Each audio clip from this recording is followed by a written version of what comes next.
오늘 무슨 내용입니까? 금방 읽었는데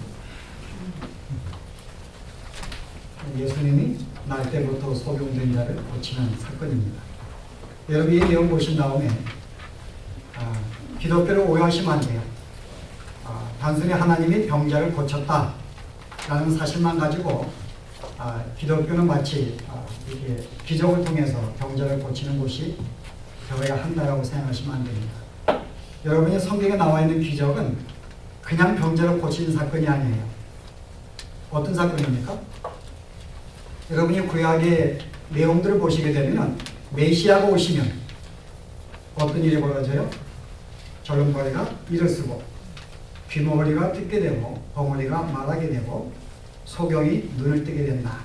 그 메시아가 오셔서 이와 같은 일들을 함을 계속 예언하고 있습니다. 그 신약에 들어와서 예수님이 수많은 이적들을 행하신 것은 단순히 병을 고침이 아니라 당신이 메시아이심을 증거하기 위해서 그를 통해서 그 신의 표적을 행하신 거예요. 여러분이 요한복음 제일 마지막 장 20장 마지막 절에 보시면은 그런 내용이 나옵니다. 예수님이 이 땅에서 많은 표적을 행하셨으나 내가 특별히 이것까지만 기록하는 것은 이유가 뭐라고요? 오늘 여기에 봉독한 이 기적 가운데 하나인데 이것을 기록하면 그가 하나님의 아들 되심과 우리의 예수 그리스도가 되심을 믿게 하려 함이니라. 그런 실은 표적을 행하신 것은 표적을 행하신 그분이 어떤 분인가를 그분이 이 땅에 왜 오셨는가를 설명하기 위해서 표적을 행하신 것입니다. 그래서 오늘은 우리가 그런 각도에서 이 내용을 이해됩니다. 여러분이 지금 9장에 시작이 되어 있는데 원래 성경은 장과 절이 없어요. 실은 그냥 편지로 되어 있습니다. 그런데 후대에 와서 우리 신학자들이 교인들에게 보다 성경을 잘 이해시키기 위해서 후대에 장과 절을 나눈 것입니다. 그러나 원래는 장과 절이 없기 때문에 이 내용을 잘못하게 되면 새로운 주제로 보기 쉽습니다.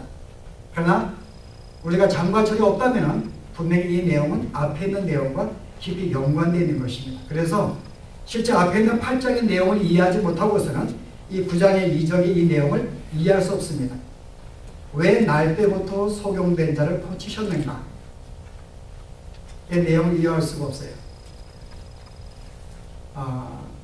오늘 여러분이 예수님이 지금 병을 고칠 때 제자들이 묻습니다. 이게 좀 울리지 않는가요? 윤이? 네,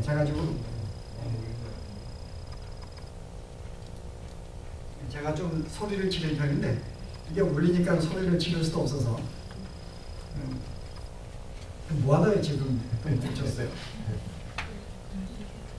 저도 금방 잊어버린 거 있죠? 좀 크게 해버려. 제가 지금 저도 지금 나이가 들어서 기먹어야 된다 그러는데 살짝 이해해야 돼. 네? 살짝 이해 먼저 해야 돼. 날 때부터 소경자를 예, 8장 이해는 됐는데 지금 제자들이 하는 말이 주님 지금 이 사람이 지금 누구의 죄 때문에 이렇게 날 때부터 소경이 되었습니까? 라고 묻습니다. 저는 이거 보면은 참 우리의 모습 같아요. 이렇게 철이 없는지. 지금 환자가 지금 소경된 자가 있는데 소경을 보고 긍휼히 여기고 무엇인가 낫기를 원하는 그런 마음을 갖기보다는 지금 뭐 논쟁하고 있는 거예요. 이게 누구의 죄 때문에 그런가? 실은 부모의 죄입니까? 아니면은 그 자신의 죄입니까? 여러분 이해할 수 있는 내용이요? 부모의 죄는 이해할 수 있어요. 구약 성경에 어떤 내용이 나와요? 우리가 출애굽기 2장에 보시게 되면 부모의 죄가 그 자손에게 3, 4대에 이른다는 말씀이 있습니다. 그런 점에서 부모가 지은 죄 때문에 자녀가 종종 이와 같은 모습을 갖기도 해요. 그런 점에 제자들이 이것이 부모의 혹시 죄 때문입니까? 물을 수가 있는데 이게 혹시 본인 자신의 죄 때문입니까? 여러분 이해할 수 있겠어요? 아니 이게 어느 정도 성장하다가 소경이 되었으면 자신의 죄가 나올 수 있는데 날 때부터 소경입니다. 그런데 이게 자신의 죄입니까? 라고 묻는 거예요. 역시 이것도 여러분이 성경을 아시면 이해하기 쉽습니다. 여러분이 태중에서 싸운 자들이 있어요. 먼저 나오려고. 에서와 야곱입니다. 그들은 태중에서 벌써 먼저 장자가 되기 위해서 서로 다투었다는 내용이 나옵니다. 실은 유대인들은 그런 개념이 있어요. 이미 사람은 이미 날 전부터 이미 그 안에서 죄를 가지고 있다고 생각을 합니다. 그 태중에서 벌써 이 아이가 죄된 생각과 행동을 하였다는 것입니다. 그러므로 이 아이가 그런 죄입니까? 라고 묻는 것입니다. 뭐 어떤 이 내용이 좀 중요한 건 아니에요. 제자들의 영적인 상태입니다. 예수를 믿었음에도 불구하고 여전히 아직도 어떤 믿는 자의 모습을 갖추지 못한 그런 모습을 볼 수 있어요. 근데 예수님이 뭐라 그러세요? 부모의 죄도 아니고 그 자신의 죄도 아니다. 내용은 뭐라 그러죠? 하나님의 일을 나타내기 위해서 그렇게 된 것이다. 잘못 생각하게 된 여러분이 하나님을 오해하기 쉽습니다. 마치 이 소경을 통해서 뭔가 하나님의 뜻을 나타내기 위하여 일부러 날 때부터 불구저로 만드신 분이 하나님이 되기 때문에 그렇습니다. 그렇게 만드신 것은 하나님의 뜻을 나타내기 위해서, 이게 번역상의 문제, 그런 내용이 아닙니다. 진짜 하나님께서 이 병자를, 이 소경을 위하여 역사하시는 일을 보라는 것입니다. 너희가 이 소경을 위하여 역사하시는 하나님의 그 일들을 너희가 보게 될 것이다 라는 뜻입니다. 실제 하나님이 그렇게 당신의 어떤 능력을 보이기 위해서 날 때부터 그렇게 만든 것이 아니고 어떻다고요?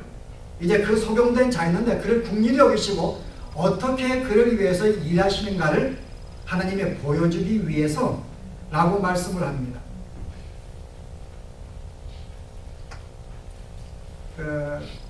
우리 이 서론적인 내용을 제가 깊이 하지 않으려고 합니다. 여러분 이 말씀은 기억을 하세요. 우리의 죄는, 우리 모두 이 땅에 살면서 우리가 고통과 어려움을 당하는 것은 누구의 죄 때문에 된 것은 아닙니다. 물론 이 우주 자체는 인간의 죄로 말미암아 고통과 병은 왔지만은 모든 개인들의 병과 고통이 다 죄로 말미암아 생기는 것은 아닙니다. 그리고 오늘 그런 내용이에요. 그래서 우리가 어떤 여러분이 아플 때마다 또 고통을 당할 때마다 사업이 안 될 때 내가 뭔가 죄를 지었는가 보다 생각할 필요가 없습니다. 오늘 이것은 그런 뜻이 아니라 어쨌든 하나님이 이 사람에게 역사하실 것입니다. 그래서 그 다음에 하신 말씀이 있어요. 뭐라 그래요? 내가 이제 그 일을 할 것이다. 뭐라 그래요? 지금 내용이 9장 보십시오. 때가 낮이다. 나를 보내신 이의 일을 우리가 하여하리니. 이 성경도 번역이 잘못됐어요. 우리가 아니고 내가입니다. 나는 나를 보내신 이의 일을, 하나님의 일을 내가 I must work, 내가 마땅히 일을 해야 된다고 말합니다. 근데 그 일이 뭔가요? 5절에 내가 세상에 있는 동안에 빛으로서의 일을 할 것이라고 말합니다. 이 사람은 지금 어두운 가운데, 캄캄한 가운데 있어요. 내가 이 땅에 온 것은 메시아로 오셨는데 그 일이 뭔가 하면 어두움에 잠긴 자들을 빛을 주기 위해서 오셨다고 말합니다. 요한복음의 전체 주제예요. 예수님이 이 땅에 왜 오셨는가? 왜 메시아로 오셨는가? 우리의 빛으로 오셨다는 것입니다. 여기서 어디에 나와요? 창세기 1장부터 소개합니다. 우주를 창조할 때 제일 먼저 빛이 등장함으로 말미암아 혼돈된 것이 질서 있게 점점 질서가 되어지고 공허한 것이, 아무것도 없는 것이 점점 충만하게 채워지는 것이 창조의 역사입니다. 빛이 있음으로 말미암아 혼돈과 질서가 점점 아름답게 창조가 되어져 가는 거예요. 이 빛이 누구일까 그 말입니다. 빛은 누굴까요? 이사야서 보실래요? 9장에. 오늘은 성경 공부를 좀 하도록 하십시다. 이사야 9장에 이 빛이 누구인가? 1절 봅니다. 976페이지. 전에 고통하던 자에게는 흑암이 없으리로다. 옛적에는 여호와께서 스불론 땅과 납달리 땅으로 멸시를 당케 하였더니 후에는 해변길과 요단 저편 이방의 갈릴리를 영화롭게 하셨느니라. 전에 고통을 당하던 자에게 이제 흑암이 없어지고 영원하게 하시기 위해서 일이 벌어지는데요. 2절 보세요.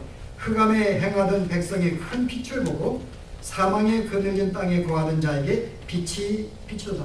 혼돈과 공허 가운데 있는데 이제 그들에게 큰 빛이 비친다고 말합니다. 근데 그 빛이 누구일까요? 바로 그 다음 절에 나옵니다. 보실래요? 6절 보세요. 이는 한 아기가 우리에게 낳고 한 아들을 우리에게 주신 바 되었는데 그 어깨에는 정사를 메었고 그 이름은 기묘되라. 모사라 전능하신 하나님이라. 영존하시는 아버지라 평강의 왕이라 할 것입니다. 여기 빛이 곧 비치게 될 터인데 어두운 가 이는 한 아기가 태어난다고 말합니다. 그러나 하나님이시고 평강의 왕이시고 바로 빛으로 오신다고 말합니다. 바로 누구죠? 예수 그리스도의 탄생을 의미합니다. 메시아가 이렇게 오신다는 거예요. 그래서 요한복음 1장에 보시게 되면 1장 5절에 빛이 어두움에 비침에 어두움이 깨닫지 못하더라. 제일 시작이 빛이 등장했다는 것입니다. 어두움 가운데. 근데 어두움이 깨닫지 못했어요. 여기서 깨닫지 못했다 그 말은 그냥 인식하지 못했다 그 말이 아닙니다. 제가 한번 설명했는데 무슨 뜻이라고 했어요? 이기려고 하더라. 소각하더라. 소각하다. 이긴다 그 뜻입니다. 그 빛이 이 어두움 가운데 왔는데 빛이 그 어두움이 빛에 대해서 힘으로 이기려고 한다는 것입니다. 그리고 소각, 빛을 끌려고 한다는 거죠. 여러분 이게 바로 요한복음의 시작입니다. 빛이 왔는데 세상은 어두운 가운데 있는데 그것을 오히려 빛을 없애려고 끌려고 한다는 것입니다. 여러분 그 내용이 바로 예수 십자가에 못 박혀 달릴 때까지의 내용이 바로 그 내용들입니다. 예수님이 계속 당신에 대해서 내가 메시아다, 내가 하나님의 아들이다, 내가 하나님이다 진리를 선포하고 능력을 보이고 이적을 보였음에도 불구하고 어두움은 그것을 깨닫지 못하는 단계가 아니라 오히려 그것을 거스려서 예수를 죽이려고 한다는 그 말입니다. 이해하지 못하는 거예요. 죽이려고 합니다. 그 결과로 십자가에 달려 죽으시는 거예요. 실은 요한복음의 내용은 예수님이 수없이 표적을 행하고 당신의 진리를 선포함에도 불구하고 어느 누구도 그 말씀을 듣지 못하고 오히려 대적하고 죽이려고 했던, 불을 소각하려고 했던 그런 모습을 보여주는 게 요한복음의 내용입니다. 그런데 그에 보시면 8장이 바로 전형적인 거기에 반응하는 백성들의 모습을 보여주는 거예요. 그렇게 예수님이 내가 생수로 빛으로 소개해도 오히려 그를 죽이려고 하는 바리새인들의 모습을 보여주면서 바로 이게 바로 어두움이 왜 빛을 영접하지 못했는지 에 대한 설명을 보여주는 것입니다. 오늘 그 내용을 배경을 가지고 이제 9장에 가는 거예요. 왜 그럴까요, 여러분? 예수님이 그렇게 당신이 설명을 해도 왜 그들이 깨닫지 못할까요?